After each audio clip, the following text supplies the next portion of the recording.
Hello there everyone, Ashnflash here, and welcome on into a LEGO Marvel Superheroes reveal video. Today, the brand new Marvel Minifigure Series 2 has officially been revealed. This is our first ever series in a box, and this series will be launching on September the 1st for $4.99 USD or $5.99 Canadian. So these boxes, this is exactly what we saw from a survey. It's pretty much identical. It's very interesting. I am interested to see how this series and future series perform now that they are in boxes. I'm interested to see how people treat them in stores. There's just so many things with this that I think the negatives outweigh the positives personally, especially when they're just trying to be green, trying to move away from the plastic. But I could really see this backfiring and us going back to bags at some point. But anyways, I like the boxes. I think the design and everything. It's just, yeah, without being able to feel it, it takes away from something that I have loved doing for years and years now. So I'm not sure. I know some people have talked about the weight and different things, and we tried that with video. I'll try it again with this, but stay tuned because we'll do an unboxing and all that, and on that all very soon. But I actually recorded this whole thing in the car because I was out getting August 1st Marvel stuff. Let's go ahead and let's go through the series. So in order of the shows, first up here, we have Agatha Harkness from Wandavision. She looks really cool. Exactly what I would have expected for her. I love the Power Blast pieces in purple. Also getting the Darkhold there is very awesome. I like that she's here. Don't get me wrong. I think it's interesting that also Hasbro is putting her in their latest series as well of Marvel Legends. But it's just kind of strange to me that she's here. When you see the rest of the series, we'll talk about it towards the end. From Hawkeye, we've got Hawkeye, Clint Barton, who looks absolutely amazing, using the new hair piece from Friends in dark tan. Looks phenomenal. I love the new bow and arrow piece. I think that's pretty fun. Also a small little owl included from the last episode, one of the ones that picks up like a shrunken van. I wish that build maybe could have been here too. But I think he looks phenomenal. I think this is one of the best Hawkeyes we've ever gotten. It's interesting that they gave him dual molded arms when he really shouldn't. So yeah, they just went out of their way for certain little aspects of this. I think it's really great. Kate Bishop looks phenomenal too. I really love her design. The hair usage here is perfect. The bow as well, again, really cool.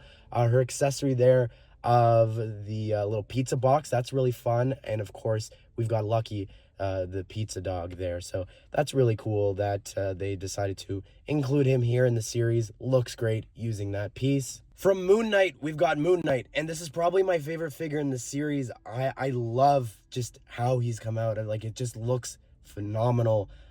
Just like his accessories there, I think they just all look so great. The hood, the cape, all of it. This is just really, they've outdone themselves, I think, with him. The scarab as well is a really fun accessory, and Mr. Knight looks awesome too. Like, again, it doesn't need too many things. I like the little fish tank. That's a fun little reference there. Yeah, I really love this. I think this is just, both of them look phenomenal. We've got She-Hulk from She-Hulk. I think she looks great. It's just she should have used the Avatar arms and legs. Like, they're back. I think from Toy Story would have been awesome to see here. And I know that some people are like, she doesn't need a regular, but she's just so tall. I think that having her stand next to a big fig as well, it would be so much better to have the longer arms and legs. I will say I really like her accessories though. The phone call there, I'm assuming that's Bruce that she's calling. And then also like a little folder on the Abomination. Love that. That's our first ever like Abomination reference. That's so cool. I wish we got him in big figure form. I don't know, not my favorite show, and we've already got a better She-Hulk figure, I think anyways. But moving on now, we've got Werewolf by Night. This is, it's pretty crazy that they're doing a figure from one of the specials. It looks great. I kind of would have loved to see this in black and white, but it's fine. I understand. I think it's interesting. We got the Bloodstone as a little accessory there, but overall, like, a really cool figure, and not one that like I ever in a million years would have thought that we'd get in minifigure form. And the last live action one we've got here is Echo. Okay. She looks great. It's spoiling an outfit, I guess, for the series that launches later on this year all at once. But I get why she's here, for sure. I think that the fact that she has her own show and that she's also just she's Native American, she's deaf, she's got a prosthetic leg, all these different things. It, 100% makes sense for her to be included here in the series, and why Lego would want to do that. Again, we'll touch on, like, I just think that they should have focused on the shows that have come out before, not the ones that are coming out in the future. We also have one character from What If, and this one is interesting because a lot of people think that this was going to be Kang the Conqueror from Loki, and I could do a whole separate video talking about this. I personally think that when they saw this, if you go back and read the descriptions of who they thought this was going to be, they said a blue mask, a helmet piece, an Ant-Man accessory figure, and also underneath it's Goliath. They saw the head and maybe a hairpiece included, and they're like, oh, that has to be Kang. Meanwhile, it could also just be, of course, Goliath, Lawrence Fishburne's character.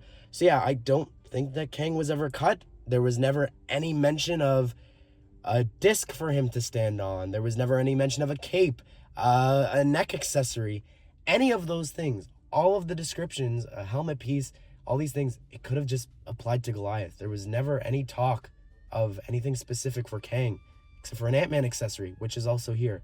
And from the 360 video, you could see that he does have a hairpiece included, just like what was described for Kang. The figure looks great.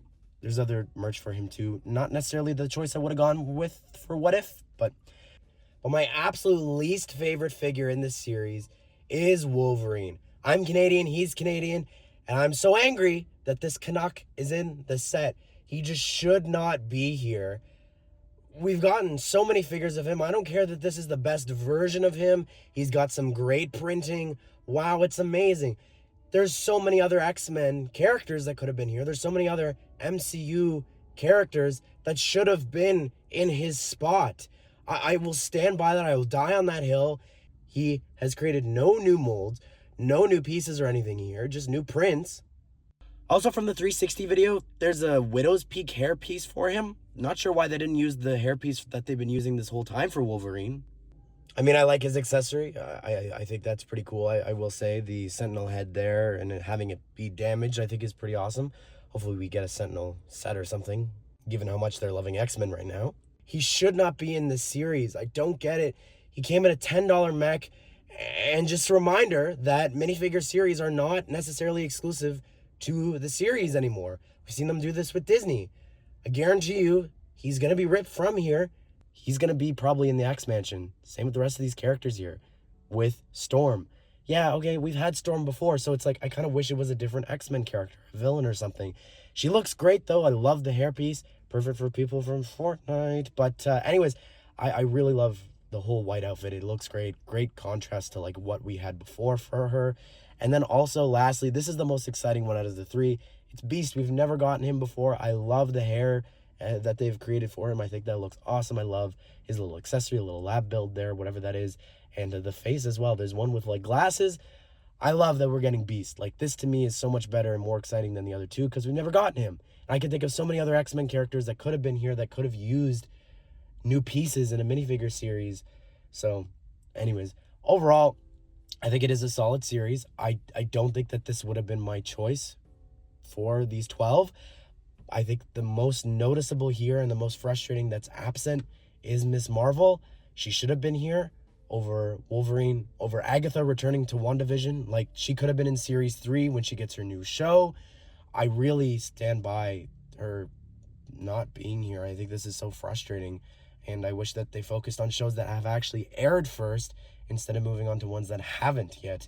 And this is spoiling things, especially with Echo. So, anyways, what do you think of this series, though? Be sure to subscribe, turn on the bell notification so you don't miss out on future Lego Marvel series reveals, reviews. No field guide, I guess. But hope you guys did enjoy the video. Hope you all have a great day. See you all in the next one.